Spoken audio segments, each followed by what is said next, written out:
வணக்கம். இந்த நாளை சின்ன சின்ன வெளிச்சங்களில் இன்னொரு புதிய சிந்தனையை தெரிந்து கொள்வோம். இப்போது எனக்கு ஒரு விஷயம் தேவை, எனக்கு ஒரு பொருள் தேவை, அல்லது எனக்கு ஒருத்தர்கிட்டருந்து ஒரு கருத்தை அறியணும், இல்லை இது என்னுடைய கருத்தை அவங்ககிட்ட போய் சொல்லணும், இல்லை அவங்ககிட்டருந்து ஒரு பொருளை அல்லது ஒரு எண்ணத்தை ஒரு கருத்தை அவர்களுடைய ஒப்பீனியனை நம்ம வாங்கணும்னா அதை கேட்டு வாங்கிறதுன்னு சொல்கிறோம். அவங்களுக்கு நம்ம இதை தான் கேட்குறோன்னு தெரியாமல் அவங்களுக்கு இன்டைரக்டாக ஒரு விஷயத்தை நம்ம புரிய வைக்க, இல்லை அவங்கக்கிட்டேருந்து மெதுவாக இந்த விஷயத்தை நம்ம உள்வாங்கிக்கணும்னா அதுக்கு தமிழ் என்ன சொல்கிறான், போட்டு வாங்கிறதுன்றான். ஒருத்தட்ட போய் அவங்ககிட்ட ரொம்ப சாதகமாக பேசி அவங்க அந்த கருத்தை குறித்து என்ன நினைக்கிறாங்க, என்ன சொல்கிறாங்க அப்படின்னு தங்களுக்கு விருப்பமான விஷயத்தையும் அப்படி நேசாக சொல்லி அதன் மூலம் அவங்க என்ன ஒப்பீனியன் பண்ணுறாங்க நேரடியாக கேட்காம மறைமுகமாக நம்ம வார்த்தைகளை வாங்கி ஒரு விஷயத்தை தெரிஞ்சுட்டு போகிறத கலோக்கியலாக போட்டு வாங்கிறதுன்னு சொல்கிறாங்க. இப்போ இது என்னென்னா, நம்மை சுற்றி இருக்கிற மனிதர்கள் எல்லோரும் நிஜமாக நம்ம இடத்தில் பேசுகிறார்களா அல்லது உள்நோக்கத்தோடு பேசுகிறார்களா? புத்திசாலிகள் என்ன பண்ணுவாங்க, அவங்க பேசுகிற விஷயத்தையும் பேசுகிற மனிதரையும் கரெக்ட் பண்ணி பார்ப்பாங்க. இன்னும் சில பேர் பேசுகிற விஷயத்தையும் பேசுகிற சூழலையும் கனெக்ட் பண்ணி பார்ப்பாங்க.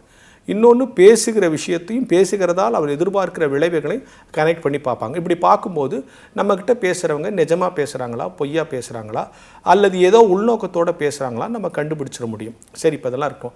இது மாதிரி நம்ம சுற்றி இருக்கிற பல மனிதர்கள் ஒரு உள்நோக்கத்தை வைத்துக்கொண்டு நம்மோடு பேசுகிற பொழுது ஒரு கிறிஸ்தவனை நான் எப்படி ரியாக்ட் பண்ணணும், இந்த பிரச்சனை பலரிடத்தில் இருக்குது. சார் அவங்க நல்லா பேசுகிறாங்க, ஆனால் வேணுன்ட்டே இந்த விஷயத்தை என்கிட்ட சொல்லி நான் என்ன சொல்கிறேன்னு பார்க்கறதுக்காக சொல்கிறாங்க, அது நமக்கு பிடிக்காதுன்னு தெரிஞ்சால் கூட அப்படி லைட்டாக அது மாதிரி வேறு மாதிரி சொல்லிடுறாங்க.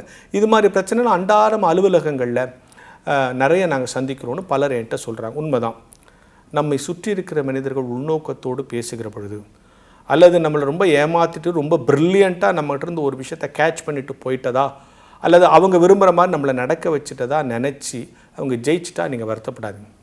உங்களிடத்திலிருந்து அவர்கள் பெற்றுக்கொள்ளுகிற இந்த வெற்றி என்பது அவங்களுக்கு நிரந்தர சந்தோஷம் அல்ல, ஒரு தற்காலிக சந்தோஷமாக இருந்தாலும் அப்படிப்பட்ட மனிதர்களிடத்தில் பொறுமையாக இருந்து, கடவுளே இவங்ககிட்ட நான் ஏமாந்திருந்தாலும் ஏமாறலைனாலும் இப்படிப்பட்ட மனிதர்களிடத்தில் நான் ஜாக்கிரதையாக இருக்கணும்னு சொல்லிட்டு நீங்கள் பொறுமையாக இருந்தீங்கன்னா உங்களிடத்தில் அவர்கள் பெற்ற ஆசீர்வாதத்தை விட நீங்கள் கடவுளிடத்தில் பெறுகிற ஆசீர்வாதம் பெரியது. அப்போ சுருக்கமாக நான் என்ன சொல்ல வரேன்னா, பொறுமையாக இருங்கள்.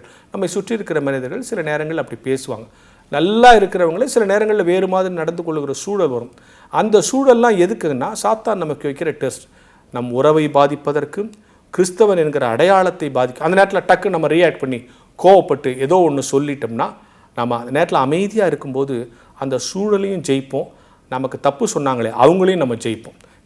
நாம் இப்படி உள்நோக்கத்தோடு பழகி பேசினா கூட அவங்க சரியாக இருந்திருக்காங்களேன்னு அவங்களும் மாறதுக்கு ஒரு வாய்ப்பு இருக்குது. எனவே பொறுமையாக இருந்து கர்த்தர் பார்த்து கொள்வார் என்கிற எண்ணத்தோடு தான் இது போன்ற சாத்தான்களை ஜெயிக்க வேண்டும் என்கிற ஞான வெளிச்சத்தோடு இந்த நாளை தொடங்குவோம்.